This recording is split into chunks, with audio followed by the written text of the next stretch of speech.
Bonjour, bonsoir, moi c'est Ndaya, je suis accompagnée de Néné et vous écoutez Le Thé Noir, le podcast des femmes noires sans filtre. Et dans cet épisode, on va parler un peu de notre enfance, de notre jeunesse. On va être dans un épisode très nostalgie, où on parle de l'enfant intérieur. Bonne écoute! Coucou Néné, comment ça va? Hello Mandaya, mais écoute, moi ça va, je ressemble à la petite sirène donc je suis trop contente. Grave. Je suis vraiment... Appelez-moi Ariel. Je suis trop fière, je suis trop Tu vas contente. rentrer dans les tendances, tu sais, sur les vidéos TikTok où ils disent What I asked, what I got. Parce que vraiment... Non mais vraiment, parce que je vais pas dire, mais ma coiffeuse elle a dead. Ah non, elle a Mais- dit ça. Mais quand je suis arrivée, on s'est chamaillé, elle m'a dit quoi des petits? Non. J'ai Elle a dit, dit non, il fait chaud, purée, t'es chiante. J'ai dit, fais seulement. En plus, tu sais quoi, je l'ai appelée pour lui dire, est-ce que tu pourras me coiffer ce week-end? Elle me dit, je suis pas sûre, j'ai beaucoup de monde et tout, viens jeudi. J'ai dit, non, Ouais. jeudi, je pourrais pas, je serai au travail. Ok. Elle m'a dit, tout. J'ai dit, écoute, je vais pas poser ma journée pour me faire coiffer, mais si t'as de la Moi, place j'aurais qui fait. se libère vendredi soir, j'ai plus beaucoup de jours, j'essaie d'économiser. Et j'ai dit, bon, si t'as de la place un vendredi soir ou samedi dans la journée, tu me dis, machin, etc. Le vendredi, elle m'a écrit, elle m'a dit, viens seulement à 16h. Je me suis dit, bon, c'est vendredi, je T'as vais pas charbonner. Je vais charbonner jusque 16h, je vais travailler comme j'ai jamais travaillé, je prends pas de pause déj, machin, etc. Et je vais aller me faire coiffer. Je suis arrivée, je lui avais envoyé le modèle en avance. Quand je suis arrivée, elle a encore essayé de me faire changer d'avis. Je lui ai dit, non, en fait, la Elle a photo dit, que tu je veux t'ai pas faire un envoyée... tout petit peu plus gros, ma chérie, t'es sûre? Je lui ai dit, donne-moi ton pen, je vais te montrer l'épaisseur. Elle me dit, tu es sûre? J'ai dit, Moi, je je fais suis ça à sûre. chaque fois, je te jure. J'arrive chez le Franchement. coiffeur, je dis non, je vais vous montrer, tu vois, sur le côté, là, la tempe. J'attrape la Voilà, main, je dis, c'est là ça. où tu montres la taille. Je lui dis, ça, c'est Et la elle- plus petite que tu fais sur ma tête. Franchement. Et en fait, là, elle a été quand même hyper rapide parce que j'ai fait des piqués lâchés, comme ils appellent ça. J'ai fait des ponies, mais maintenant, ça s'appelle des French curls. Je te jure. Et donc, du coup, en piqué lâché, et elle m'a fait petit, parce que je lui ai dit, en fait, je vais passer tout mon mois comme ça. La prochaine fois que je viens te voir, c'est juste avant mes vacances, pour avoir une coupe fraîche. Mais t'inquiète pas, je vais choisir un modèle simple. Et voilà. Et du coup, elle a fait... Et heureusement qu'elle avait une autre coiffeuse qui était là pour l'aider, parce que d'habitude, elle coiffe toute seule. Mais là, comme c'est les vacances, tout le monde vient se coiffer. Donc, en 4 heures, c'était fait. Si vous voyez l'épaisseur de ma natte, c'est vraiment petit. Même moi, quand je me suis rentrée, que je me suis regardée, j'ai dit, non, c'est petit. J'ai abusé. Mais, je ressemble Non, à t'as pas Ariel. abusé parce qu'avec le temps qu'il fait, avec l'humidité, etc., ta coiffure, elle durera un peu plus longtemps par rapport à la taille C'est ça. de ta tresse. Moi, je C'est me ça. connais, hein, quand il fait chaud comme ça, les cheveux, ils sortent de partout très, très vite. Exactement. Et en fait, moi, avant ça, elle m'avait fait un tissage ouvert, bouclé et tout, mais mes cheveux étaient en train de souffrir. Et avec la chaleur, ça matche jamais vraiment bien comme t'as envie, parce que, comme t'as dit, la chaleur, l'humidité. Donc j'ai dit, laisse-moi enfermer mes cheveux. L'été, c'est fait pour ça. Comme ça, pour mes vacances, j'aurai aussi des cheveux de body. Je sais déjà le modèle que je vais faire. Et puis après, je reviens. Et on redevient néné corporate. Je te jure. Franchement. Ouais, là, Donc, c'est ça. J'ai deux coiffures en tête là pour les vacances. Je suis pas encore sûre. Tu sais, la dernière fois que tu es venue à la maison, tu m'as laissé des mèches, même je t'ai dit, mais la couleur là, ça s'appelait copper. Donc cuivre. Copper, c'est cuivre, hein. Ouais. Ouais, Et c'est ça. je trouvais la couleur tellement unique, j'ai dit non, c'est ça que je veux faire. Donc j'hésite, soit je vais faire ça, soit je vais faire des clip-ins, mais c'est des mèches qui ont Naturel. une texture un peu nappy. Ouais. Donc juste pour faire genre, j'ai un afro plus volumineux, etc. Donc on va voir. Non, Je sais mais pas fais encore ce comme que je vais moi, faire cet comme été. ça on se ressemble.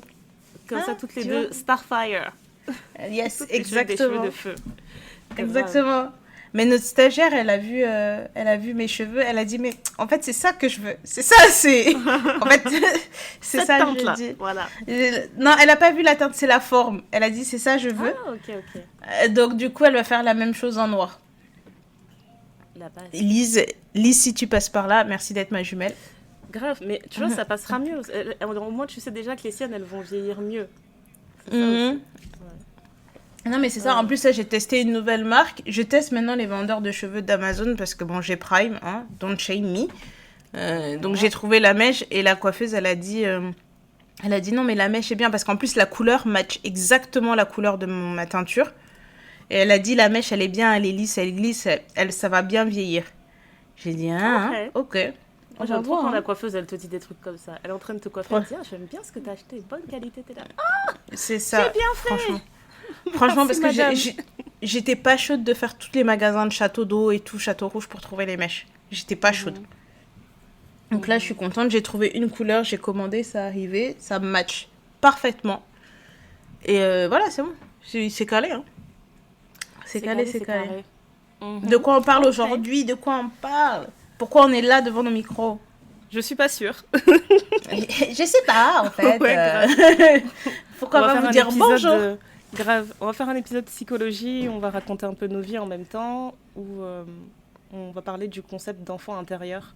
En gros, le concept, vraiment, c'est l'idée qu'en chaque adulte qui vit sur cette terre, il y a un enfant qui vit au fond, là, caché, vautré dans notre subconscient, et qui a juste envie d'être honoré, qui a envie d'être aimé, qui a envie d'être écouté, et que ce serait comme une sorte de boussole intérieure pour chaque adulte, en fait, c'est d'honorer son enfant intérieur et d'honorer ce qui le rend heureux, et que s'il n'est pas heureux, en fait, il va nous faire souffrir présentement dans notre vie d'adulte. Exactement. Voilà le concept. Voilà. Tu vas raconter ta life? Je sais pas. Je te jure, je me suis dit, mais pourquoi on met des sujets comme ça? Franchement, nous on est là, on est tranquille. On est tranquille, on pourrait parler, tu vois, de make-up et juste passer un bon moment, mais non, il faut qu'on commence à parler de blessures d'enfance, etc. Donc, en tout cas, ce que je trouvais intéressant avec ce concept, c'est l'idée qu'il n'y a pas une seule vision de l'épanouissement, et que l'épanouissement, il est lié à énormément de paramètres, mais en tout cas, un paramètre qui est intéressant, c'est comment ton enfance t'a affecté, et quel trauma ou quel merveilleux souvenir tu as eu dans ton enfance qui font que ça va t'orienter dans une vision de ta vie adulte optimale, idéale. Exactement. Et avant de commencer... Ouais, vas-y. Avant de commencer, avant d'arriver sur cette histoire d'enfant intérieur, je sais qu'on a tous entendu du complexe d'Oedipe quand t'as 2-3 ans, où t'as l'impression que tu vas te marier avec un homme comme ton père quand t'es une fille, ou comme ta mère, ou quoi, ok, on dit que cette période c'est l'attachement, et c'est ça qui va déterminer en fait la personne avec qui tu vas finir ta vie. Et je pense que l'histoire de l'enfant intérieur, ça commence là. Parce que c'est le début où t'as de la mémoire et des choses comme ça. Et pour en arriver après à tout ce que tu vas vivre quand t'es enfant...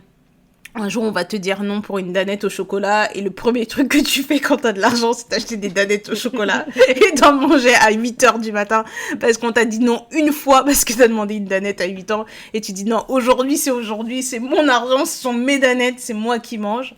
En fait, c'est toutes ces petites étapes, en fait, qui arrivent aujourd'hui où, en tant qu'adulte, comme t'as dit, qu'est-ce qu'on fait pour penser peut-être des blessures, ou pour faire un câlin à cet enfant intérieur, ou pour lui dire, tu vois, quand on était petit, on se disait qu'on allait faire ça, et aujourd'hui on le fait, c'est trop bien, tu vois. Yes, tout à fait d'accord. En tout cas, moi je voulais mettre aussi un disclaimer, parce que je sais qu'on va parler de choses qu'on a bien vécues et de choses qu'on a mal vécues, et je veux vraiment insister sur le fait que quand les gens parlent de leur enfance, de comment ils ont grandi, etc., c'est normal en fait pour chaque personne d'avoir vécu des bons moments et d'avoir vécu certaines choses comme des traumas. Et ça ne veut pas dire que certains parents ont été démissionnaires ou qu'ils ont été de mauvais parents, etc. C'est juste vraiment en fait, je veux juste faire ce disclaimer pour faire intégrer aux gens que tout le monde grandit avec des traumas. Même si tu as eu les meilleurs parents du monde, il y a forcément quelque chose en fait qui va faire qu'à l'âge adulte, tu vas te dire, je sais pas, je veux faire vraiment deux extrêmes.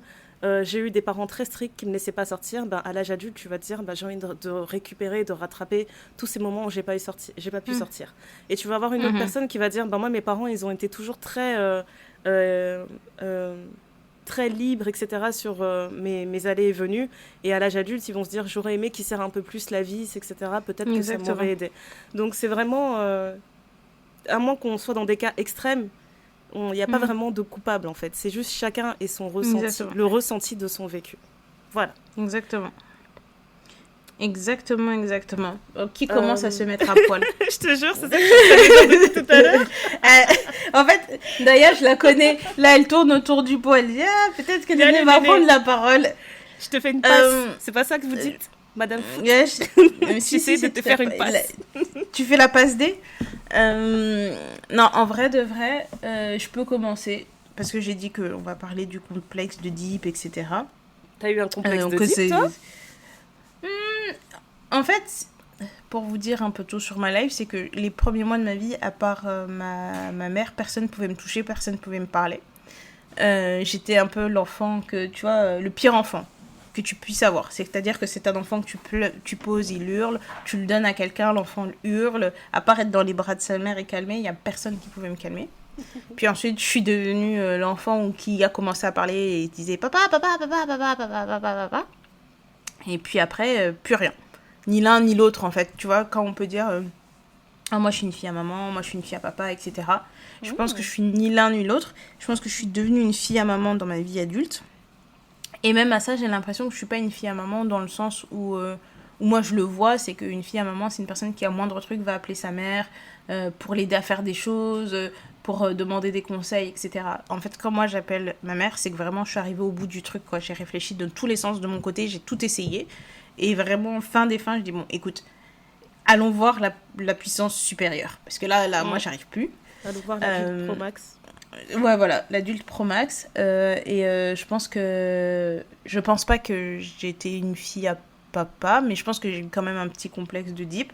Mais je sais pas trop comment l'expliquer, mais disons que j'ai ardemment choisi quelqu'un qui sera différent de mon père.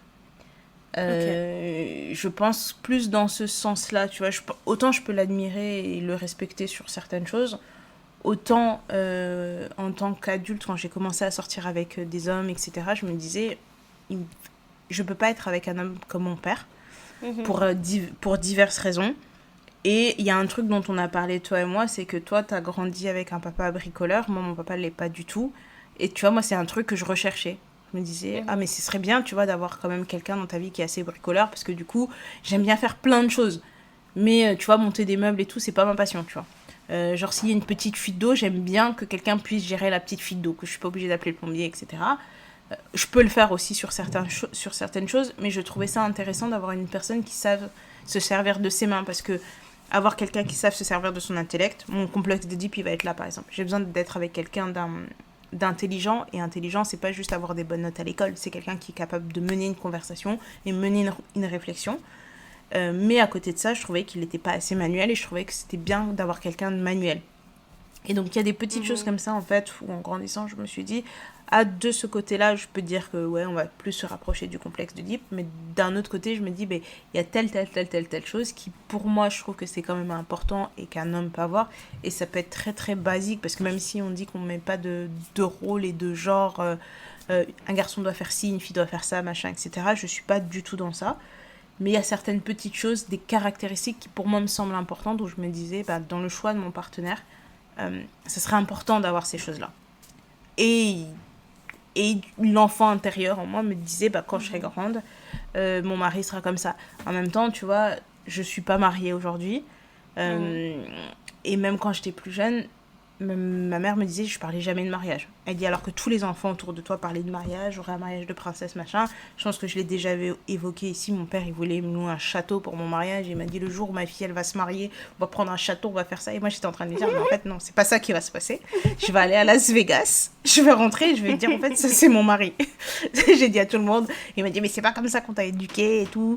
Bref. Et ce truc-là où de pas avoir subi, enfin, d'avoir résisté quand même à la pression sociale que je peux avoir dans ma famille par rapport à ça, je trouve que ça guérit quand même mon enfant intérieur. Parce que je me dis, c'est pas quelque chose que je rêvais, c'est pas quelque chose que j'ai fait, je suis pas fermée à cette idée. Mais se dire que les choses qui me paraissaient importantes quand j'étais enfant, je me bats pour arriver près de là, et pour certaines, j'y suis déjà. Et je me dis, en fait, c'est cool, hein. C'est cool de se dire qu'en tant qu'enfant, tu avais imaginé ça et qu'aujourd'hui, tu es en train de le vivre. C'est vrai, hein. C'est vraiment beau ça. Et je pense que ça fait partie vraiment des choses qui guérissent quelque chose. Et parfois, tu as la sensation de guérir quelque chose et tu sais même pas c'est quoi la blessure exactement.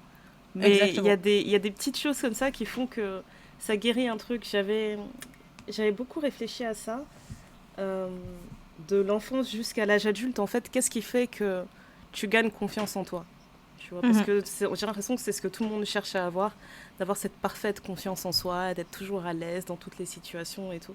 Et je pense que ça n'existe pas à 100%, même les personnes qui te donnent l'impression qu'elles sont parfaitement en confiance, je pense que tout le monde a toujours une petite part de doute, c'est juste arriver à jauger en fait. Et je réfléchissais à ça et je me disais, je pense que c'est beaucoup lié à la manière dont tu te traites, j'ai envie de dire.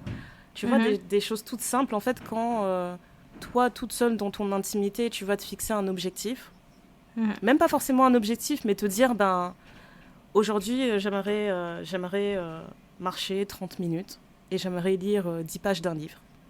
Et que tu le fais, c'est comme ça, en fait, que tu crées une relation de confiance en toi, tu vois. C'est pas juste... tout à fait. C'est pas juste un truc de comment les gens me perçoivent, etc. C'est juste que toi, tu as conscience que quand tu dis que tu vas faire quelque chose, tu peux te faire confiance. Ça va arriver, ça va se réaliser. Ouais, tu peux le faire. Et c'est vraiment les petits trucs sur lesquels je me suis dit, il faut vraiment que je travaille là-dessus, parce que des fois, tu te mets des responsabilités de dingue, comme si tu étais ministre, comme si tu étais président.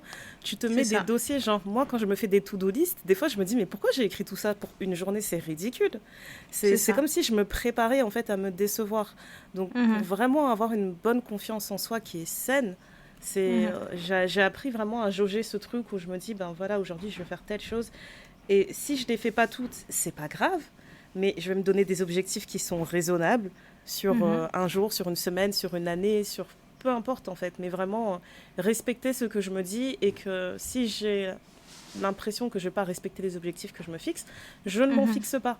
Comme ça, j'aurai confiance en moi et j'aurai pas cette petite voix au fond de moi quand je suis en train de travailler sur quelque chose qui me dit « Mais tu te prends pour qui? Pourquoi tu fais ça? Machin, mais tu vas jamais y arriver, etc. » J'ai l'impression que tout ça aussi, c'est beaucoup de travail personnel.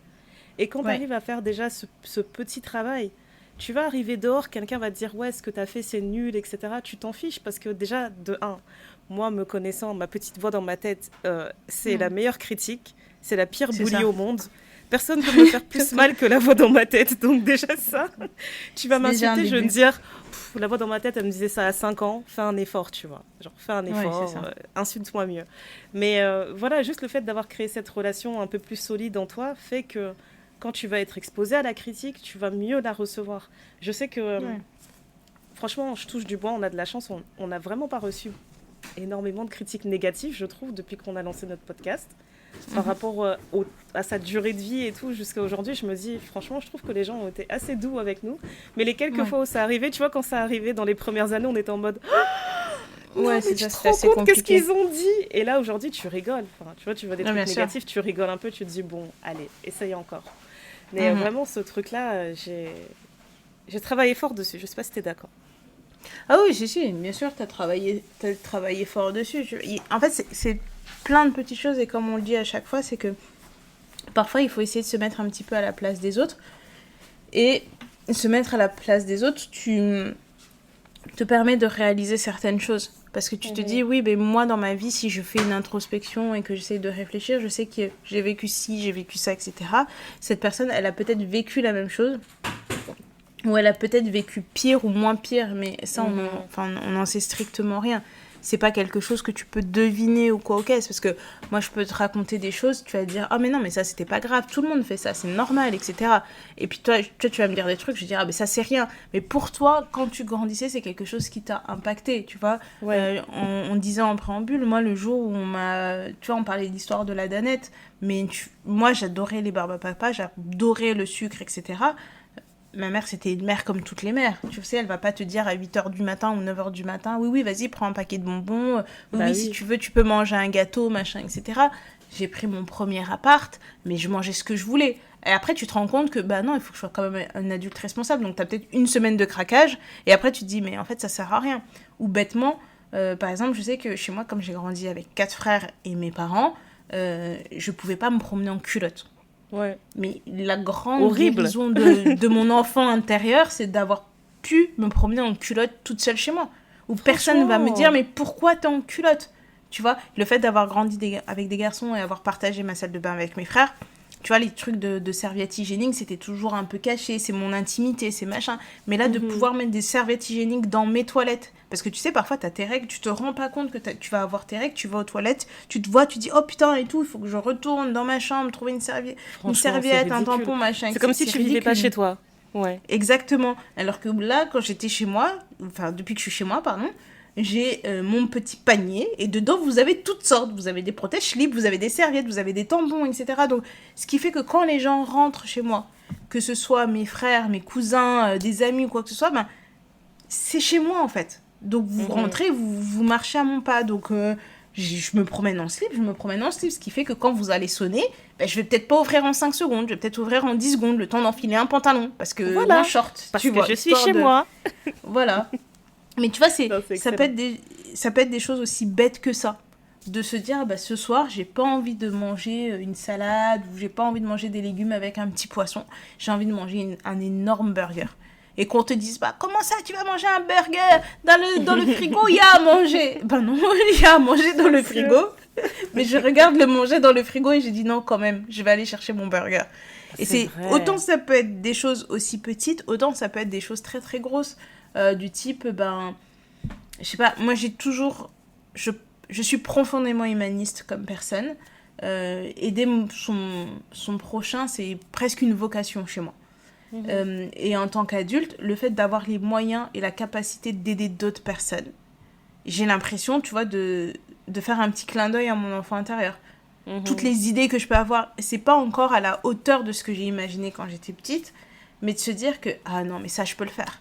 Tu sais, c'est magnifique. Comme on en parlait avec une collègue de travail qui disait, ouais, moi, j'aimerais bien sponsoriser un enfant, chercher un organisme pour sponsoriser un enfant, parce qu'il y a des enfants, bah, tu vas leur envoyer de l'argent pour qu'ils puissent aller à l'école, tous les mois tu fais une petite cagnotte, tu leur envoies leur argent.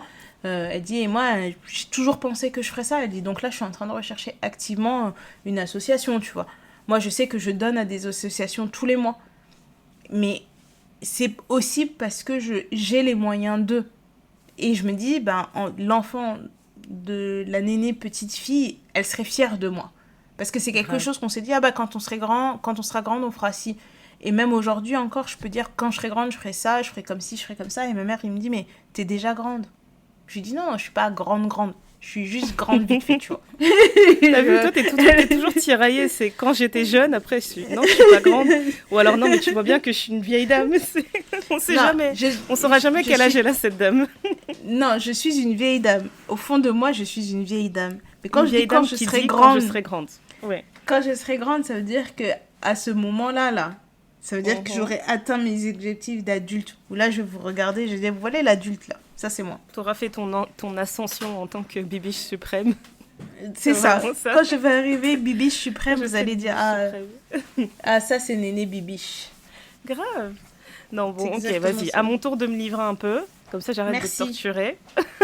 Merci beaucoup. Non, ok, franchement, ce que tu as dit, c'est intéressant. Il y a un truc qui m'a fait tilter. Je me suis dit, c'est vrai que j'ai jamais pensé le côté être fille à maman ou fille à papa.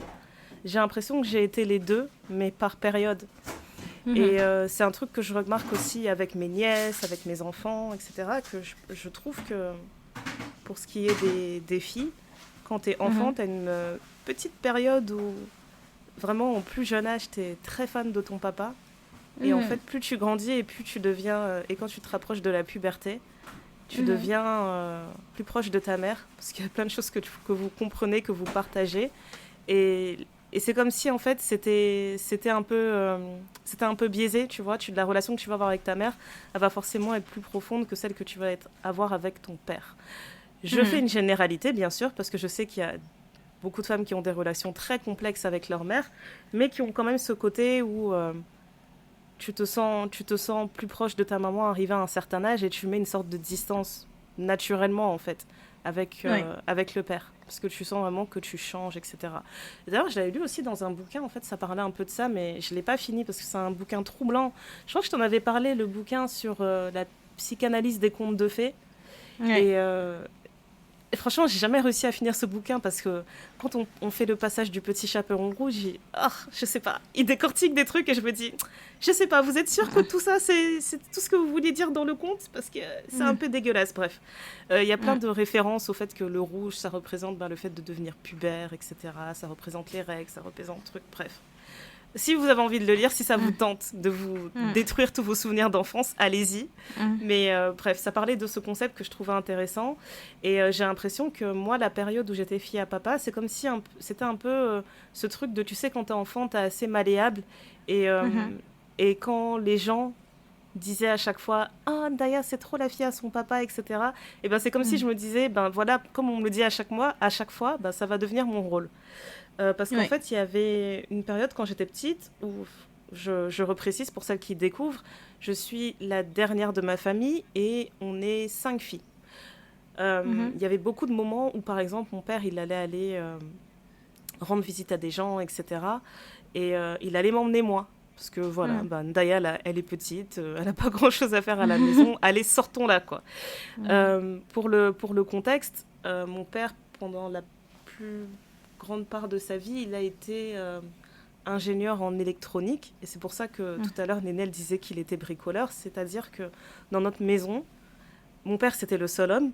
Et c'était le gars qui réparait tout. Mais quand je dis tout, ça veut dire que quand moi j'accompagnais mon père en vadrouille, c'est parce que tous les gens de notre entourage allaient dire mais les papas d'Endaya, moi j'ai ma machine à laver qui fait des trucs ici, tu peux passer la voir hein, quand t'as du temps. Et moi je venais parce que voilà, quand on allait arriver à tel endroit, il allait avoir telle cousine et on allait jouer ensemble pendant que mon père il faisait des réparations. Donc parfait, c'était vraiment un bon deal.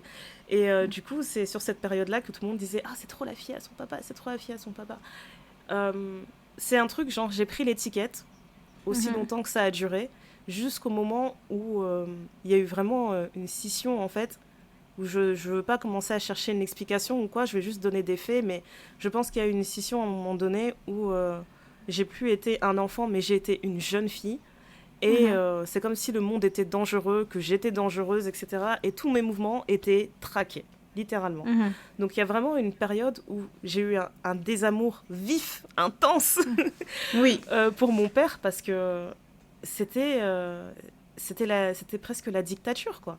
Tu vois, des fois j'en discute avec mon mari où je lui raconte, ouais, voilà, des fois nous on faisait le samedi après-midi, on mettait des playlists, on dansait, mais genre c'était un sport, genre moi j'ai jamais fait de sport en club et tout assez longtemps pour me retrouver à un niveau où je vais dire voilà, j'ai des souvenirs des gens avec qui j'étais au sport, etc. J'ai toujours fait des trucs genre tu testes une saison et puis t'arrêtes.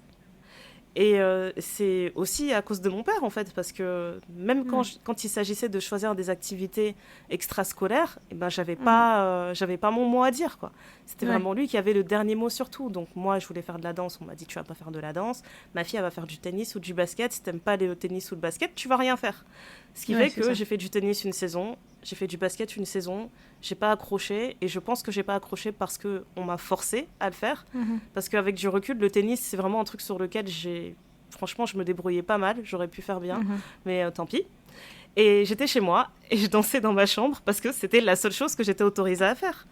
Et quand j'en parle à l'âge adulte avec d'autres personnes, ils se rendent pas compte à quel point c'était grave, quoi, parce que tu te demandais à sortir, genre, je me rappelle avec ma soeur, on faisait des pré-réunions, genre, non mais vas-y, toi tu vas lui demander, parce que la dernière fois c'est moi qui lui ai demandé, et parce que j'avais eu un 12 et pas un 16 à mon DM de maths, et ben il m'a dit que je pouvais pas sortir, etc. Enfin, c'était vraiment un truc où il avait les pleins pouvoirs, et on n'arrivait pas à s'expliquer pourquoi, en fait.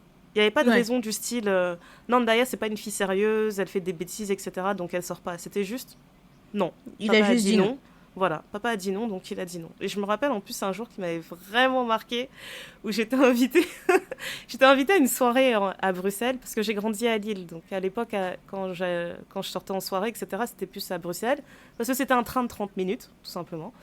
Et j'étais invitée à un anniversaire à Bruxelles, et c'était un moment important, tu vois. Genre le gars que j'essayais de convaincre m'a invitée à son anniversaire. Donc c'était un Et moment là, tu t'es décisif. dit... J'allais rencontrer ses proches et tout. Ça allait être le moment où les gens ils allaient jauger et dire ouais, Ndaya, ça peut le faire ou ça peut pas le faire. Exactement. Et j'ai eu le truc classique de mon père qui m'avait dit oui préalablement. Et le jour Ouais. J, qui fait genre, il a oublié ce que je devais faire. Et je lui dis voilà, je pars à telle heure et tout, papa. J'entrerai à tel moment, etc. Et il me dit rentrer de où? Pourquoi? Non, j'ai jamais dit oui. Et quand je lui dis mais si, tu m'as dit ça tel jour, et il monte tout de suite le ton. Mhm. Et c'est donc moi je suis en train de te mentir. Voilà, c'est ça. Néné, quand je te dis que ce jour-là, vraiment, j'ai dit, je suis rentrée dans ma chambre, j'ai dit, en fait, j'ai pas de père. Voilà, j'ai Voilà. compris. Je n'ai pas de père, j'ai un ennemi. Il y a un homme dans ma maison, c'est mon ennemi. Ouais. Et je dois C'est le ça, comme combattre. tous les enfants, tu deviens dramatique, tu dis donc tout le monde est contre moi. C'est Ah, ça, c'était donc incroyable. vous m'avez fait naître pour que je souffre. Pour que je souffre. Et franchement, ça m'a créé pas mal de réflexions dans le sens où je me disais, ben déjà de un, c'était le seul homme, donc l'image que j'ai des hommes, elle dépend énormément de lui parce que c'était vraiment la figure que j'avais du masculin, tout simplement. Mhm. Et il y avait plein de choses en fait que j'observais en étant petite où je me disais vraiment le schéma du couple en fait. Je le trouvais vraiment bancal. Il y avait quelque chose qui me plaisait pas du tout dedans et je l'ai pas associé au couple, mais je l'ai associé au mariage, bizarrement, parce que avoir un petit copain, etc., tu vois, j'arrivais pas à appliquer ces choses-là que je voyais dans mon foyer. Mais pour moi, vraiment, je me disais, le mariage, en fait, comment je le voyais, c'était une prison, quoi. Je me disais, ouais, il y a un monsieur, c'est un dictateur dans ta maison, il dit aux gens quoi faire, etc. Mais qu'est-ce que c'est que cette histoire?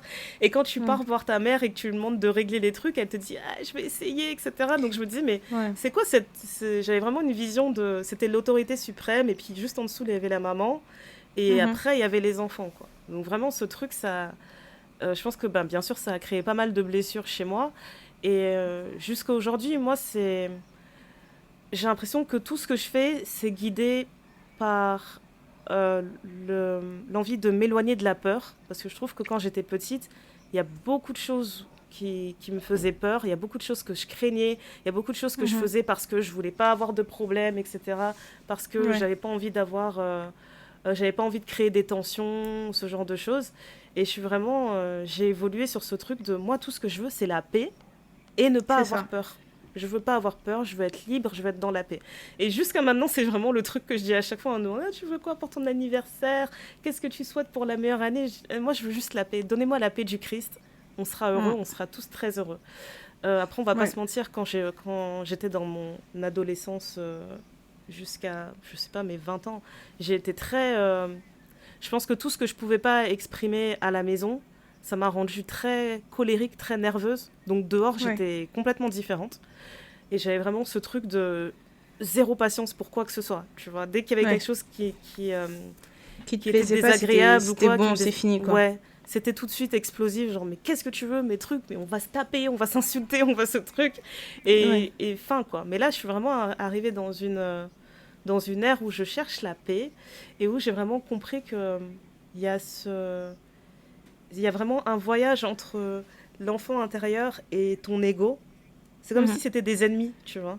C'est comme si l'enfant intérieur, c'était, on va dire, l'essence pure de ce que tu es.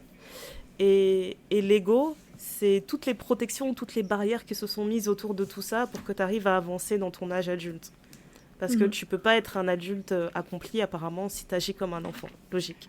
Donc, c'est comme si, voilà, l'ego, il créait tous ces mécanismes de défense, etc., pour que les gens ne voient pas que tu as souffert, pour que les gens ne voient pas que tu avais peur de telle et telle chose, etc. Et je pense que ce qui me permet de me sentir vraiment en lien avec mon enfant intérieur, on va pas se mentir, c'est vraiment l'art. Je pense que c'est quelque chose que tous les artistes disent, qu'un artiste qui se sent accompli, qui s'exprime, etc., c'est un artiste justement qui a fait la paix avec son enfant intérieur et qui le laisse sortir. Et j'aime beaucoup cette idée. J'aime vraiment, vraiment cette idée. Et je pense que tu seras d'accord avec moi sur l'autre point, c'est le fait tout simplement de côtoyer des enfants aussi et de les laisser être c'est ce que j'allais dire.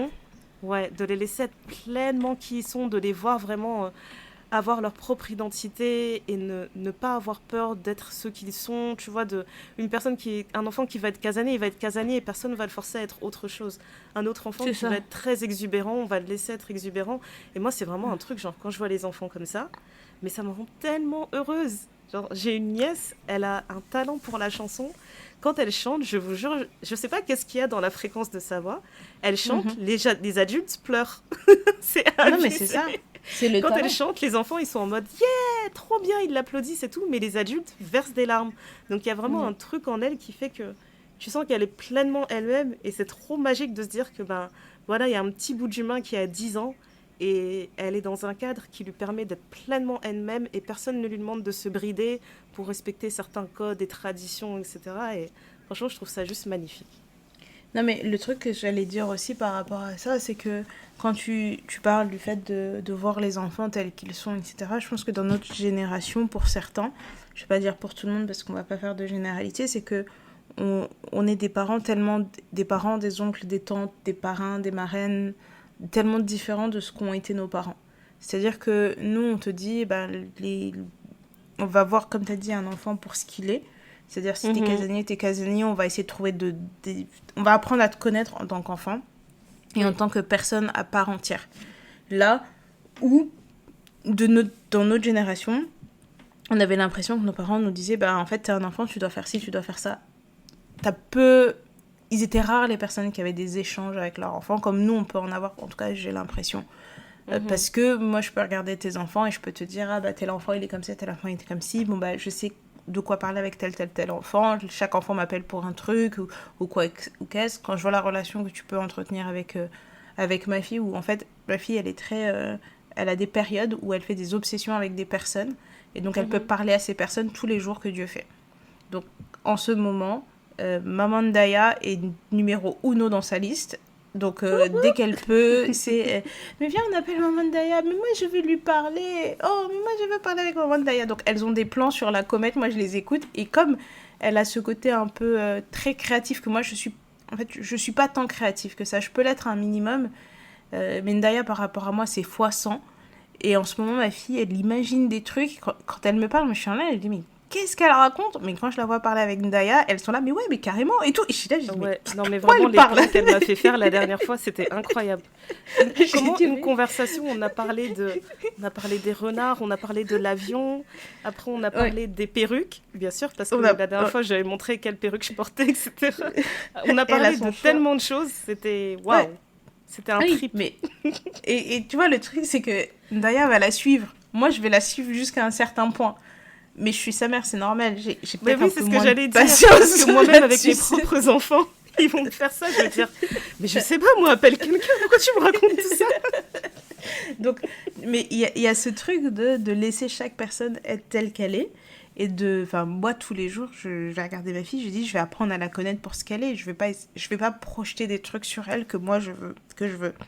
Mais en même temps, ça n'empêche que tous les trucs que j'ai pas pu faire en tant qu'enfant, j'ai envie qu'elle les fasse. Il y a tellement de trucs, tu vois, j'aurais trop aimé savoir très bien jouer du piano. Et ben là, je suis en train de regarder des cours de solfège pour son âge. Je me dis, ouais, peut-être qu'elle peut commencer le solfège, après elle va faire du piano. J'aurais tellement aimé faire de la danse classique. Je me dis, bah, je vais l'inscrire à la danse classique. Mais après, tu vas commencer à lui faire un emploi du temps de malade mental. Alors que Franchement. elle en a peut-être pas envie. Mais au moins, je veux lui montrer que tout ce qu'elle a envie d'essayer, et si ça lui plaît, elle peut faire. Là, je suis en train de planifier les vacances. Dans les vacances, il y a un truc, j'ai envie qu'on aille dormir dans un aquarium. Parce que là où on va, il y a un aquarium qui fait Non mais des c'est trop pyjamas cool ça. parties. Et donc, C'est grosso tellement modo... cool. J'étais mais jalouse quand tu m'as dit ça, j'ai dit, moi aussi, je veux être là. non, mais... Et en fait, elle, peut-être elle s'en fout des poissons. Mais moi, je suis excitée comme une pie. Je me dis, en fait, on va aller dans un lit de camp. On sera dans l'aquarium. On va voir les requins qui passent au-dessus de nos têtes. On va faire une visite de l'aquarium la nuit. Tu vois, comme le film La nuit au musée. C'est ça qu'on va faire Mhm. dans un aquarium. Et j'étais là, je dis, mais c'est trop cool. Mais elle est petite, donc En fait, tu on sais ce va qui me pas fait trop veiller. rire, c'est que je l'imagine après, à chaque fois qu'elle va appeler les gens et leur raconter, comment elle va raconter ça pour que les gens ils comprennent. Parce que Non, mais comment elle raconte ses histoires, t'as l'impression que t'es sous acide. Tu te dis, hein? Alors là, quand elle va dire, j'ai dormi, puis là, bah, le requin il est venu, et alors truc. non, mais c'est vraiment ça. Et je me dis, tu vois, quand je regarde des choses comme ça, je me dis, bah, ça, c'est peut-être ma façon de guérir mon enfant intérieur. De Mhm. dire que, en fait, je veux pas lui mettre de limitation, mais il faut quand même que j'en mette parce que je suis une adulte responsable. Mais en même temps, je me dis, je veux kiffer. Je profite pour faire des choses avec elle. J'ai tellement hâte qu'on aille à Disney. Parce que là, je trouvais qu'elle était trop petite pour aller à Disney, tu vois, ça m'intéresse pas de traîner la poussette et tout. Mais là, elle commence à avoir un âge où on peut aller à Disney, pendant des heures. Elle peut marcher, elle peut être excitée pour des trucs, on peut aller faire un tour des petites tasses de thé et passer une nuit à Disney. Ouais. Et je me suis dit, bah voilà, ça j'ai envie de faire avec elle. Voyager tous les ans, je l'ai dit et redit, je suis une maman qui veut absolument qu'elle ait une ouverture d'esprit. Et pour moi, cette ouverture d'esprit, tu la gagnes en côtoyant des gens différents et ayant des parcours différents et en même temps en voyageant beaucoup. Et quand je parle de gens avec des parcours différents, c'est que moi, dans l'entourage de mes parents, il y avait beaucoup de gens qui faisaient la même chose. Et donc, quand tu commences à te poser la question de « Ah, qu'est-ce que j'ai envie de faire dans la vie ?» etc., comme tout le monde fait la même chose, t'as pas beaucoup d'options. Et comme je l'ai dit dans l'épisode précédent, moi, ce que je fais dans la vie, dans mon entourage proche, il y a personne qui fait ça. Donc, comment tu vas expliquer aux gens c'est quoi ton travail ? Ils retiennent juste le nom de l'entreprise pour laquelle je travaille. Ils disent « Ouais, elle travaille pour ça. » Et qu'est-ce qu'elle fait là-bas ? Elle fait des trucs là-bas, là. Elle travaille. Elle travaille. Moi, franchement, si au moins tu connais le nom de mon industrie, c'est bien. Tu vois, je pense qu'on peut s'en tenir à ça dans notre entourage. Peut-être au moins le nom de l'industrie dans laquelle t'es. Et voilà quoi. Tu connais pas les tâches de chacun, c'est pas grave. Non, mais c'est pas les tâches. Parce que moi-même, je suis la première, je sais pas bien expliquer, par exemple, ce que font mes frères. Je dis, lui, il fait à peu près ça, lui, il fait à peu près ça. Voilà, dans l'exactitude, tu sais à peu près. Mais quand t'en viens où on croise un ami de mon père et qui dit que je fais de la finance, t'es là, tu dis, pas vraiment. Mais ok. Thank you. Thank you. Tu vois, il m'aurait dit que j'étais astronaute, c'était pareil, tu vois. Et ça aussi, c'est un truc où j'ai l'impression que du fait de passer beaucoup de temps avec les enfants et de les écouter, comment je guéris aussi mon enfant intérieur, c'est de se dire que je sais ce que font mes neveux et nièces. Quand ils me parlent, je sais de quoi ils me parlent. Je suis capable de dire, ah bah lui en ce moment il est fan de ça, donc si je trouve un truc qui va dans ce sens-là, je vais lui prendre, ça va lui faire plaisir. De comprendre ce qu'ils font, et même si je comprends pas tout à fait, je dis, explique-moi. Ah ok, d'accord, et de le retenir. Après, bon, on devient de plus en plus nombreux, etc. Et donc parfois c'est un peu difficile de naviguer tout ce monde. Oui. Mais tu te dis, ok, en tant que... En fait, je vais être un adulte face à ces enfants où ils ont l'impression que c'est un adulte où ta voix compte. Parce que nous, en tant qu'enfants, où tu te disais pas forcément que ta voix comptait, où tu pouvais pas forcément parler, etc., etc. Parce qu'il y a beaucoup de choses, et ça aussi, c'est un côté un peu... Le côté un peu négatif, quand tu oses pas trop parler, il y a beaucoup de choses qui se passent dans le milieu intrafamilial. Oui. Et parce que tu as l'impression que tu n'as pas un adulte sur qui tu peux compter, avec qui tu peux parler, parce qu'à chaque fois ta parole va être remise en doute, etc. Je me dis, l'enfant intérieur, c'est de se dire que moi, j'ai eu la chance quand même dans mon entourage d'avoir quelques adultes sur qui je pouvais compter et de perpétuer ça. Et de se dire, en fait, moi, je veux être l'adulte sur lequel les enfants peuvent compter. Ils peuvent me dire n'importe quoi, même si j'ai envie de m'exploser la tête parce que je me dis, mais pourquoi il est en train de me raconter ça ? Mais je préfère 1000 fois entendre ça, moi, plutôt qu'une autre personne entende ça et s'en serve contre mon enfant. Parce que dans tous les cas, et quand je dis mon enfant, c'est les enfants de mes frères, les enfants de mes cousins, de mes cousines, de mes sœurs, etc. Parce que je me dis, s'il y a quelqu'un qui doit protéger. Et ça vient aussi du fait que quand j'ai grandi, dans ma famille, dans mon clan, et je pense que ça vient de là. Après, il faudrait voir avec un psychologue, et peut-être que c'est pas ça du tout et que je fais de la psychologie de comptoir. Mais de se dire que nous, le clan, c'est les femmes qui garantissent le clan. Donc c'est aussi une autre façon de protéger notre clan. Et pour moi, la protection, entre nous, on peut se détester, mais dehors, il n'y a personne qui va savoir qu'on se déteste. C'est entre nous qu'on va laver le linge sale. Il n'y a personne qui aura le droit de parler sur les tiens, même si tu les détestes, même si tu es en bon terme avec, etc. Il faut même pas oser. Je pense qu'il y a une autre dimension... Ouais, grave. Il faut même pas oser, parce qu'en fait, vous allez perdre votre tête bêtement, et... Est-ce que j'ai besoin d'aller en prison ? Pas forcément. Je te dis. Non, mais comme on a dit, là, moi j'ai dit j'ai guéri mon enfant intérieur, ne faites pas revenir celle qui était vraiment guidée par l'ego, là, qui avait juste la colère, la rage tout le temps. Mais... C'est pas bon, c'est vraiment pas bon. Moi j'étais hyper impulsive et je pense que je peux l'être encore. Il y a des moments où je peux péter ma tête, mais je me dis, Dieu merci pour vous, je me suis calmée. Parce qu'il y a des moments, même au travail je le dis, j'ai dit, je vais pas me battre avec vous. Franchement, j'ai pas envie de m'énerver, etc. Parce que sur cette terre, il y a 2 personnes qui peuvent me calmer. Et elles sont pas ici. Mais moi, j'ai déjà dit, Néné, hein, franchement, je te l'ai déjà dit. Elles sont pas ici. De temps en temps, non, mais de temps en temps, faut exploser. Parce que si t'exploses pas, tu vas imploser. Et imploser, ça va te faire du mal qu'à toi. Alors que de temps en temps, comme ça, aléatoirement, là, tu tires un ticket, tu dis, aujourd'hui, c'est toi. C'est toi qui vas C'est toi. prendre. Je vais Non, mais... t'insulter vraiment jusqu'à tu vas vouloir disparaître. Et après, toi, tu rentres chez toi, tu te dis, Non. non, parce que la méditation, Life ça is marche. good again. Mais de temps en temps, genre, Non, mais... je sais pas, une fois par semestre, un petit Non, craquage, mais... ça fait du bien. non, mais tu sais, comme je les ai déjà prévenus comme ça, et que Ça sert à parfois rien ils de voient prévenir mon... les gens. Des fois, il faut les... Ah, ah, par surprise. Esquive, Non, mais esquive, pan. quand ils voient mon visage qui change, là, ils se disent, oh là, Néné, d'habitude, elle est pas comme ça. Donc Bon, ok, là, Néné. là où c'est là... Néné, respectfully. Quand est-ce que t'as pas l'air énervé? Respectfully. Et là, je me sens attaquée. Parfois, je suis juste concentrée. Non, Bah mais oui, tu vois... je sais. Mais quand est-ce que t'as pas l'air énervé en vrai? Donc je me Non, dis, mais... ils doivent tout le temps se Non, dire, oula. Non, en fait, je pense qu'il y a un truc dans le regard. Tu sais, quand t'es concentré et tout, mais le moment où tu vois la personne, j'ai peut-être une lèvre qui tremble, un sourcil qui s'agite, et là, ils se Un disent... sourcil qui se lève un peu trop, ouais. Et là, tu te dis, c'est pas le même sourcil que d'habitude. Ou On alors va il y a se une calmer, lueur tu de vois. rage dans tes yeux, je sais pas. Non, mais franchement, ou sinon, je vais simplement prendre mes affaires. Je vais rentrer calme à la maison, en télétravail. Je dis, il faut pas me parler aujourd'hui, parce que si je commence à monter, là, vous allez tous mourir. Non, mais moi, ce qui me fait rire, c'est les fois où on s'écrit, on se dit, franchement, je suis pas fumeuse, mais j'aurais bien fumé là. Tu vois, là, c'est la scène dans la série allume une clope. où je vais dehors et j'allume ma clope et wouh. Vous Voilà. voyez le mème là de Ben Affleck avec son Oui. son pull bleu. Il y a des jours, c'est ça. Il y a des jours, c'est vraiment ça. Avec une petite Ok. clope. Il y a un autre angle que je pense qu'il est important d'aborder quand on parle de l'enfant intérieur, c'est le la science en fait des traumas générationnels. Je crois qu'on appelle ça epigenetics, un truc comme ça, où en fait on nous explique que les traumas de nos aïeuls, en fait, on va les vivre jusqu'à cette génération, en fait. Ça se transmet jusque dans cette génération. Et quand tu es face à ce genre d'informations, tu te dis, mais en fait, c'est important de savoir quel genre d'enfant tu as été, mais aussi de savoir qui tes parents ont été. Et ça, c'est vraiment un truc aussi qui m'a permis de guérir de beaucoup de blessures. Parce que souvent, en fait, quand les gens pensent à faire un travail d'introspection, etc., j'ai l'impression que c'est parfois un peu trop égocentrique, tu vois, de se dire, bah, maintenant, j'ai un master en moi, je sais exactement ce que j'aime pas, qu'est-ce qui me trigger pas, et du coup, je vais dire aux gens, moi, j'ai besoin d'une personne qui est comme ça, parce que si tu dis telle chose, ça va me rappeler que j'ai vécu ça, etc. Pour moi, c'est bien de savoir ça, mais c'est incomplet, parce que tu as besoin de savoir aussi, t'as pas toutes les réponses, mais tu as besoin de comprendre un minimum pourquoi tes parents t'ont fait vivre telle chose, pourquoi tes frères et sœurs ont vécu certaines choses.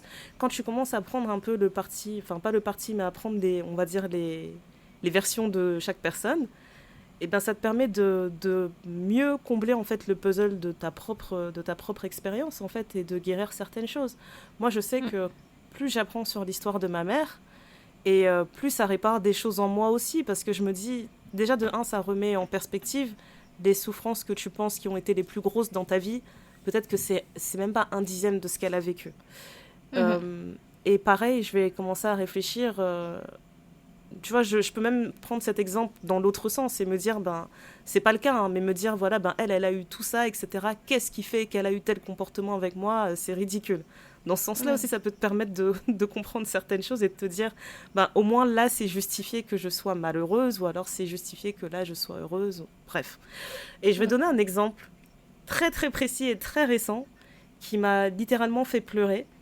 En fait, après la NHA, j'avais beaucoup de proches qui m'ont appelé, mes sœurs, mes cousines, etc. Et c'était vraiment...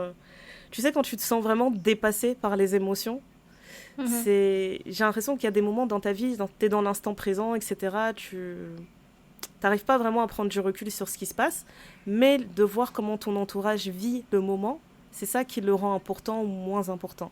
Et à ce moment-là, j'ai reçu tellement d'amour, tellement de soutien de mes proches, etc. Et puis tu sais, c'était pas un truc genre unilatéral, c'était vraiment, non mais tout ce que je te dis, je veux que tu le transmettes à Néné, je veux que tu lui dises ça. Et genre, j'étais tellement dépassée par les émotions, genre vraiment surmenée, qu'il m'a fallu littéralement 48 heures après le live pour appeler ma mère. Il fallait que je sois calmée et tout. Et quand j'ai appelé ma mère, en fait, je sais pas ce que j'attendais, Néné, mais quand je l'ai appelée, Et ben, c'était limite un appel de courtoisie, quoi. Elle m'a dit, ouais, envoie-moi une photo. Elle m'a dit, ouais, j'aime bien ta tenue, c'est beau et tout, machin. Et puis elle me dit, les enfants, ils ont bien aimé. Ouais, les enfants, ils ont bien aimé, etc. Puis on n'a pas vraiment parlé en détail, mais elle m'a juste dit, ben écoute, moi, j'attends que vous veniez cet été chez moi. J'attends mes petits-enfants, quoi. J'ai dit, ok. Et en fait, quand j'ai raccroché, j'ai un peu ruminé dans mon coin. Je savais pas mettre les mots sur ce qui venait de se passer, mais c'est comme si je m'attendais à plus, parce que justement, avant, j'avais reçu un flot d'amour et de détails et de questions, de dis-moi tout, de trucs. Et du coup, j'ai l'impression que c'était ce qui allait se passer une fois de plus, et au final, c'est pas spécialement ce qui s'est passé. Et j'en ai parlé avec mon mari, et je lui ai dit, je sais qu'il y a un truc qu'on m'a appris en thérapie, c'est que il y a des traumas que les gens vivent, ils en guérissent jamais. Genre, il faut comprendre qu'il y a des blessures en fait dont vous n'allez jamais guérir et que on va vous apprendre à avoir les bons outils pour gérer en fait quand les émotions refont surface, etc. Quand les blessures refont surface, pour ne pas être complètement dépassé. Mais concrètement, il n'y a pas vraiment de notion de guérison complète en fait. Ça va toujours revenir. Et donc je lui disais ça, il était parfaitement d'accord avec moi parce qu'on a déjà eu des grandes conversations sur des choses que lui-même il a vécues qui étaient plus ou moins similaires. Et je lui ai demandé, je lui ai exposé la situation et je lui ai dit, comment je fais pour passer outre en fait? Parce que là, ça m'a vraiment piqué en fait. Je m'attendais vraiment à ce que ma mère, elle soit beaucoup plus fière, etc. Et je me suis pris un mur, quoi. Et il m'a regardé, il m'a regardé, il a rigolé, il a dit, mais madame, il a dit la dernière fois, c'est moi qui t'ai posé exactement cette question il y a quelques années. Et tu m'as donné la réponse parfaite. Donc, comment tu te retrouves là face à moi et tu me poses la même question? Ou en gros, il m'a dit... Je sais pas. Vraiment, je l'ai regardé, je lui ai dit, je veux bien que tu me rappelles ce que je t'ai dit parce que je sais pas ce que je t'ai dit. J'oublie. Mais vraiment, ça m'a dépassée. Et en gros, il me disait... je veux pas raconter ses dossiers, mais en gros, il m'a dit, voilà, ce que tu dois faire là, maintenant, c'est te concentrer en fait sur tous les gens qui attachent énormément d'importance. Tu peux pas attendre de chaque personne qui compte pour toi d'avoir le même ressenti sur les moments forts de ta vie, etc. Peut-être qu'il y a d'autres moments forts qui ont marqué ta mère par rapport à ta vie et que ça, c'est pas un truc qu'elle arrive à comprendre, en fait. Et c'est OK. Ça veut pas dire qu'elle est pas fière de toi, ça veut pas dire qu'elle aime pas ce que tu fais, etc. Et il m'a dit, en gros, et c'est vraiment le truc où je dis que tout le côté générationnel, en fait, est intéressant parce qu'il me disait, oui, là, tu parles en tant qu'enfant. Mais il a dit, mais moi j'ai envie que tu te concentres sur le fait que ce que tu vis là, il faut que tu te concentres sur ton expérience en tant que maman. Et il était même pas là quand on a fait le live, mais il m'a raconté ça comme s'il était là. Il m'a dit, t'as fait un live, il y avait un public devant toi. Les gens sont venus vous voir, vous ont écouté, etc. Il y a eu des interactions, etc. Il a dit, tout ça, tes filles, elles étaient au premier rang, elles t'ont écouté, elles vous ont vu, elles étaient fières. Il a dit, même notre fille aînée et tout, etc., qui... Parfois, elle n'aime pas prendre la parole en public, etc. Elle s'est sentie pousser des ailes. Elle a dit, je vais prendre le micro, je vais intervenir, etc. Et il me regarde dans les yeux, il me dit, Ndaya, ça, c'est pas une victoire? Ça, c'est pas une victoire? Donc, parce que ta mère, elle t'a pas dit, non, tu vas pas guérir de ça. Et moi, j'étais là en train... Tu sais, quand tu pleures, t'essuies tes larmes et tu dis, oui. Et j'étais littéralement en train de juste hocher la tête quand il me parlait. Oui, c'est vrai. Non, mais franchement, je rigole, mais c'était... Sur le coup, j'étais vraiment genre... J'étais secouée. Et j'étais en larmes, il était en train de me dire ça. Il m'a dit, concentre-toi sur ça, en fait. Là, ce que tu as fait, ça a eu un impact de dingue. Et il a dit, et peut-être que tu te rends même pas compte, mais ce que tu as fait, peut-être que tu es en train de réparer une blessure que ta mère avait déjà avant et que tu es en train de vivre des choses qu'elle a toujours rêvé de faire et tu te rends même pas compte, en fait. Peut-être qu'elle aussi, ça la dépasse et qu'elle n'arrive pas à mettre les mots dessus. Et il m'a dit, elle peut-être maladroite aussi. Ouais, voilà. Mais en gros, il m'a dit, concentre-toi sur ça, le fait que peut-être que tu es en train de guérir un truc chez ta mère et qu'en même temps, tu es en train de donner une vision d'avenir à ta fille qui est beaucoup plus... Enfin, tu lui ouvres le champ des possibles, quoi. Et ouais, voilà. Franchement, j'ai juste fini en larmes, Néné. C'était très grave. C'était très gênant. C'est ça. Je trouve que tu pleures beaucoup en ce moment. Dose. Ouais. Mais je te dis, je me suis libérée de la peur et tout. Tu vois, avant, j'étais là, non, moi, je pleure pas parce que voilà, ma réputation, etc. Non, tout ça, c'est terminé. Franchement, c'est terminé. Si je suis émue, les vannes sont ouvertes, il n'y a pas de problème que ça sorte. Non, mais en fait, je peux comprendre ça aussi, tu vois. Et c'est comme toutes ces vidéos qu'on voit sur les réseaux, par exemple, des petites filles qui font des spectacles de danse, et puis t'as les papas qui les voient en larmes parce qu'elles n'osent pas faire certaines choses et qui vont les accompagner et tout. En tant qu'enfant, c'est quelque chose qui te rebooste et qui te donne des ailes. Et il y a aussi ce truc hyper marquant que moi j'ai entendu, c'est que tes parents sont parents pour eux. Cette vie qu'on est en train de vivre, c'est la première fois que tes parents la vivent aussi. Exactement. Donc il y a plein d'expériences. Ils vont les vivre à travers toi, ils vont les vivre à travers eux. Et comme ils n'ont jamais fait ça avant. Tu vois, là, je pense, ma mère va fêter un anniversaire l'année prochaine qui est un peu un gros anniversaire. Et tu te dis, ben, elle rentre dans une nouvelle dizaine. Tu te dis, ah, ça serait trop bien si je pouvais lui payer une croisière. Elle n'a jamais fait de croisière de sa vie. Elle va kiffer. Tu vois, tu vas l'emmener sur la croisière Biblac. Peut-être, je sais pas. La croisière Biblac, là, je suis trop tentée. Imagine, on fait ça avec nos mamans. Ce serait un truc de dingue. Non, mais surtout qu'elle serait capable de danser parce que même dans les fêtes et tout, elle est tout le temps là avec les jeunes en train de dire hey, c'est quoi le pas? Faites-moi, montrez-moi et tout. Je crois trop qu'elle est jeune. Mais tu vois, Néné, maintenant que tu dis ça, tu me fais réaliser, ta maman, c'est l'exemple parfait de la personne qui a laissé l'enfant intérieur vivre jusqu'à... Parce que c'est abusé. C'est une gamine. Mais... Et dans le bon sens, vraiment... tu vois. Genre, c'est vraiment, genre, je m'amuse, j'ai pas de limite, il n'y a pas de mais à mon âge, on fait plus ça, il n'y a plus de trucs. Elle est tout le temps partante pour les aventures. Ouais, vraiment, ça, c'est un truc là-dessus, je pourrais que lui tirer mon chapeau parce que, comme tu dis, elle est tout le temps partante pour les aventures et ça peut être tout type d'aventure. Tu vois, elle rêvait d'aller au Vatican, elle est partie au Vatican, elle a eu l'opportunité d'y aller. Elle est revenue, elle en parlait, on avait l'impression qu'elle avait vu Beyoncé. Elle a dit non, mais t'as vu, j'étais là, il y avait le pape, il y avait tout ça. Mais tu sais, même les trucs les plus basiques, je me dis que, par exemple, quand elle vient à Londres, elle fait toujours l'effort de... d'habitude, n'importe quelle personne va venir et va dire aux enfants mais vous parlez encore français, parlez-moi en français. Ben non, mamie, elle vient, elle force pour parler anglais, elle prend son temps, elle cherche les mots. Les enfants, ils la corrigent, elle refait sa phrase. Je me dis, je suis désolée, mais moi... À 40 ans, déjà, j'arrête tout ça. J'ai plus l'énergie. Non, mais c'est ça. Mais elle doit tout le temps faire l'effort. Non, mais franchement, tu vois, là, on va partir cet été dans mes vacances. Il y a une partie où je pars avec elle dans une destination qu'elle a jamais faite. Et chaque fois que je l'ai au téléphone, elle me dit... On va s'éclater. Donc, c'est quoi le programme? Qu'est-ce qu'on fait? C'est quel habit que je dois emmener? T'es là, tu dis, madame, s'il vous plaît, d'oser un peu, tu vois. Mais c'est vrai, elle est toujours partante pour tout. À l'époque, elle était partie à Seattle voir, elle avait un de ses cousins et tout, avec qui elle avait reconnecté, je sais pas si c'était grâce à Facebook ou quoi, et elle s'est retrouvée à Seattle.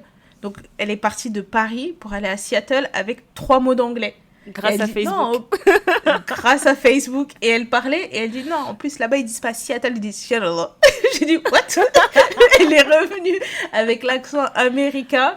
Et je me souviens qu'elle était partie dans un magasin à l'époque. Tu sais, t'avais les grands magasins de discount, outlet et tout aux États-Unis. Je trouve qu'il y en avait beaucoup plus qu'en France. Elle me dit ma fille, elle me parle beaucoup de cette marque et tout. Donc elle m'avait ramené une paire de petits escarpins. Je voulais des Converse full black. En France, j'arrivais pas à les trouver et tout. Là, elle me les a ramenés. Enfin, tu sais, elle était là, elle dit ouais, j'ai passé 10 jours, je me suis éclatée. Et comme tu le dis, c'est vraiment une personne qui... elle était enfant, elle a grandi comme elle a grandi, etc. Mais si dans ma vie, j'ai un exemple de rien ni personne ne pourra t'arrêter, c'est elle. Parce que vraiment, elle est retournée à l'école, elle avait 5 enfants. Et 5 enfants en bas âge. Elle a fait une reconversion professionnelle parce qu'un jour, on lui a refusé un poste juste parce qu'elle était noire. C'était la meilleure candidate, mais dans ses yeux, la nana de l'agence lui a dit en fait, c'est pas contre vous, mais vous êtes noire. Je sais que... pas, quoi.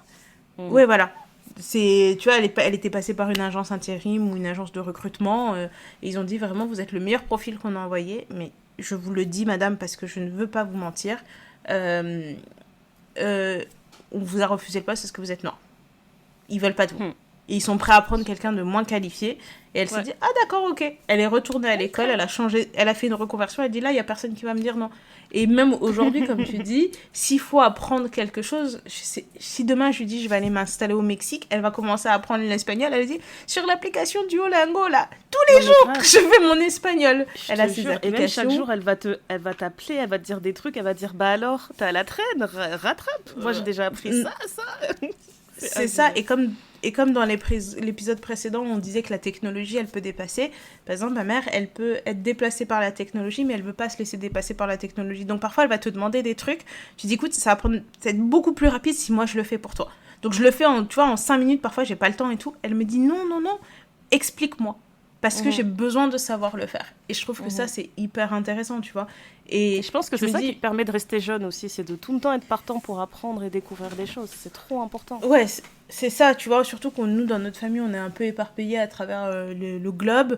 Elle est toujours partante pour faire le voyage, elle est toujours partante pour tout ça. Et moi, en tant qu'enfant, la façon dont on s'entend avec ma mère maintenant, parce que dans l'adolescence, mais vraiment tous les clichés des séries américaines. On pouvait pas se voir en parture, on hurlait, elle se disait c'est pas possible ma fille soit comme ça et tout. Mais aujourd'hui, il y a certaines choses que je suis, c'est parce que ma mère, elle a forcé.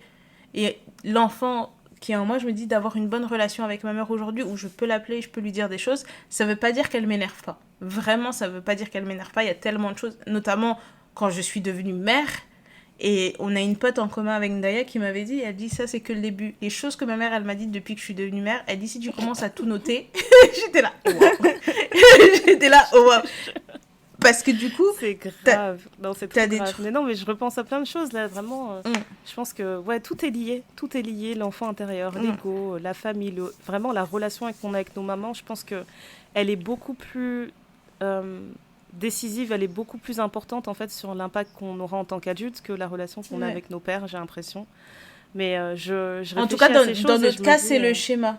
Dans notre cas, c'est le schéma, c'est notre relation avec notre mère qui a fait les femmes que nous sommes aujourd'hui, qui a fait, qui a créé, qui a semé en nous certains désirs, tu vois, parce que tu peux être en réaction parce que autant il y a des mauvais trucs. Sur des mauvais trucs, je me disais, oh là là, même quand on parle du couple, etc., il y a des choses où mon père pouvait se comporter d'une certaine façon avec ma mère, ou ma mère se comportait d'une certaine façon avec mon père, et en réaction, je me disais, non, mais moi, en tant qu'adulte, je vais jamais faire ça. Mais il y a d'autres trucs, tu vois, dans le bon comme dans le mauvais côté, hein, et il y a d'autres trucs où je voyais ma mère, et je me disais, bah, quand je serai grande, j'aimerais bien faire ça quand même. Quand je serai grande, ça, par contre, je ferai jamais ça comme elle et tout. Et pour l'histoire de ma famille, ma mère, elle était très, très proche de son père. Je pense que vraiment, l'épitome de la fille à papa, c'est elle. Ouais. Jusqu'à très, très, très, très vieille, tu vois, parce que parfois on se dit, même dans les familles africaines, une fois que la jeune fille devient réglée, ça met une distance avec son père et tout, ça n'a pas changé. Ma mère, si elle avait besoin de prendre des conseils au moment où on commençait à la draguer, à vouloir l'épouser et tout, elle n'en parlait pas à sa mère, elle en parlait avec son père. Elle lui disait, ouais, papa, tu vois, j'ai rencontré un tel, il y avait un tel, il m'a dit ci, il m'a dit ça. Et puis son père, il lui disait, ah, ma chérie, nanana. Et ils ont toujours été, genre, hyper proches, tu vois. Et je me dis, tu vois, elle a son histoire. Il y a beaucoup de choses, tu vois. Elle s'est rapprochée de sa mère beaucoup plus au moment du décès de son papa. C'est là où elle s'est dit, mais en fait, elle aimait bien sa mère, elle s'entendait bien avec elle, tu vois. Mais dans sa fratrie, elle... C'était comme toi, le sac à main de son père. Partout où il allait, son père, elle faisait. Donc, ce qui fait qu'elle a été un peu bricoleuse, elle a été débrouillarde et tout, parce qu'elle a toujours suivi son père. Moi, j'étais pas du tout comme ça. Je suis pas du tout comme ça. Et après, il aurait fallu que je demande à ma grand-mère maternelle comment elle était, etc. Mais il y a des traits de caractère, quand tu dis c'est de génération en génération, en tout cas, les femmes de ma famille, on est assez directive, on va droit au but, on a du franc-parler, on est débrouillarde. On peut être un peu têtu parfois. On sait ce qu'on veut. MDR, Néné. Un peu, ouais. Sois honnête. Non, mais vraiment un peu. Parce que j'appelle ça de la détermination. Et comme ma mère, elle dit, tu sais, il n'y a pas de hasard. Ma fille, aujourd'hui, quand elle la regarde, elle me dit, c'est fou parce que... Elle dit, toi, quand t'étais petite, t'étais pareil. Elle dit, il y a des trucs là. Quand tu regardes cet enfant, elle dit, c'est pas possible que ce soit pas ton enfant. Parce que là... La Néné que j'avais là, au même âge, il y a des choses... Et en plus, elle a du répondant, elle a la bouche, cet enfant, elle a la bouche. Donc, je suis contente, je suis très fière. Je me dis, au moins, je sais qu'elle va pas elle est capable de mener une réflexion. Mais parfois, je me dis, mais avec les autres, pas avec moi. Moi, je suis ta mère. Cool. Tu vas jamais t'ennuyer. Franchement, le nombre de fois où je me prends des réflexions ici des enfants et je me dis, mais franchement, je sais que je peux jamais m'ennuyer avec mes enfants. Et à chaque fois, je leur dis, vous savez, vraiment, vous êtes mes meilleurs potes. Genre, les aventures que je fais avec mes enfants... Mais on se tape des fous rires. Les gens, ils nous prennent pour des fous. C'est ça. Mais quand j'y pense, tu vois, ça, c'est quelque chose aussi...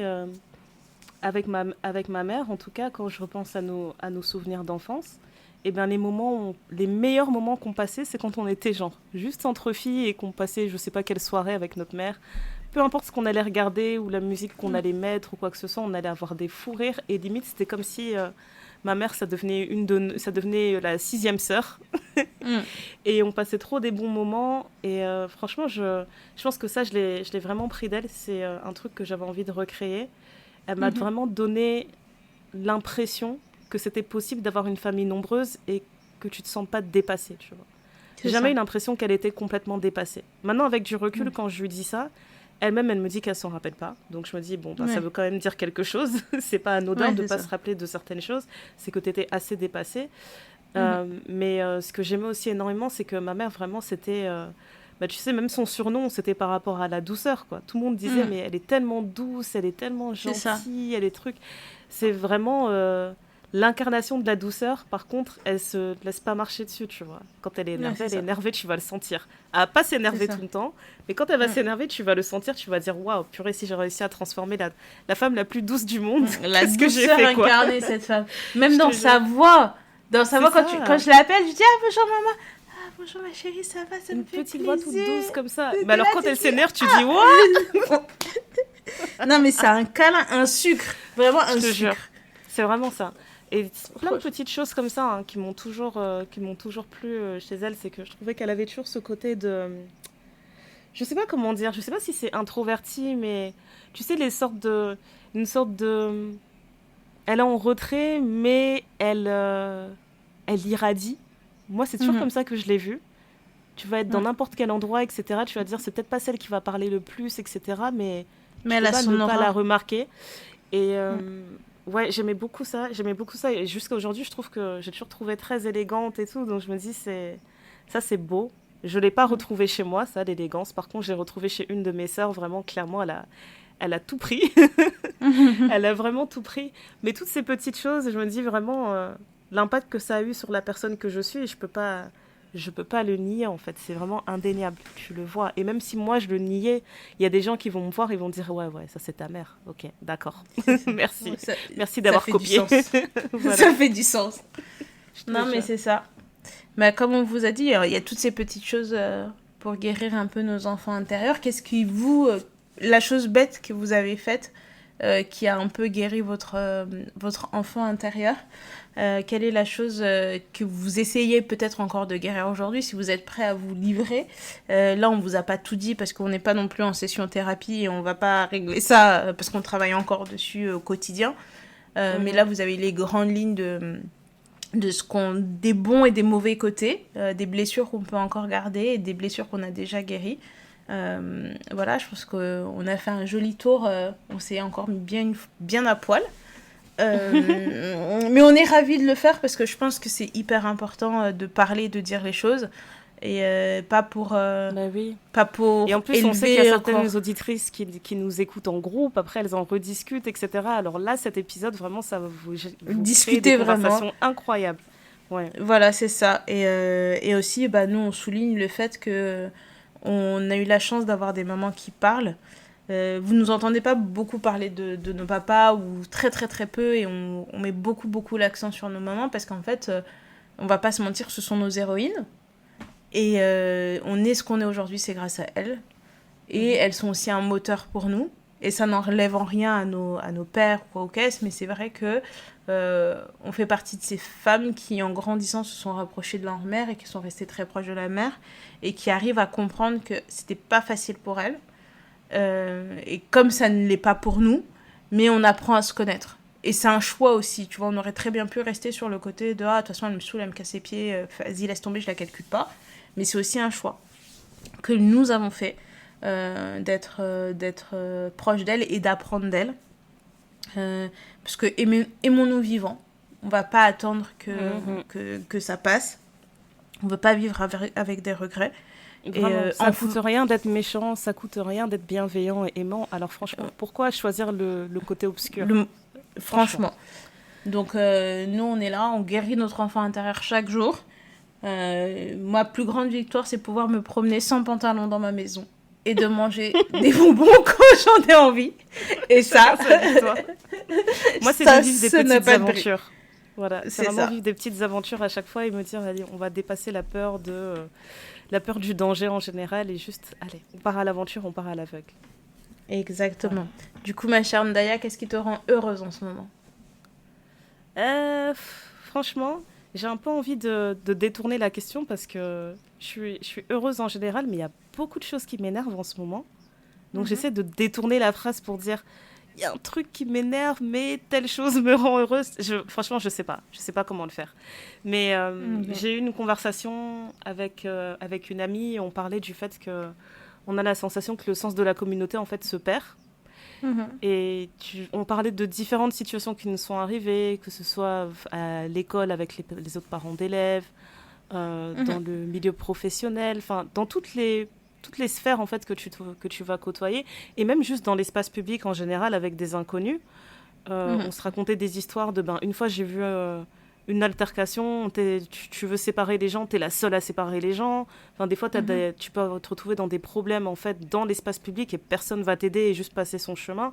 Et on était Mhm. vraiment, on était juste dépités en fait que ce soit devenu normal en fait on sache exactement comment Mhm. interagir en ligne, on sait exactement quel code suivre. Mais quand on est Mhm. dans l'espace public, bizarrement, une fois qu'on est en réel, et ben les gens, chacun passe dans sa trajectoire et s'ignore en fait. Et je trouvais ça Mhm. vraiment dommage, mais si j'ai envie de finir sur une note positive, au moins on était d'accord sur ça.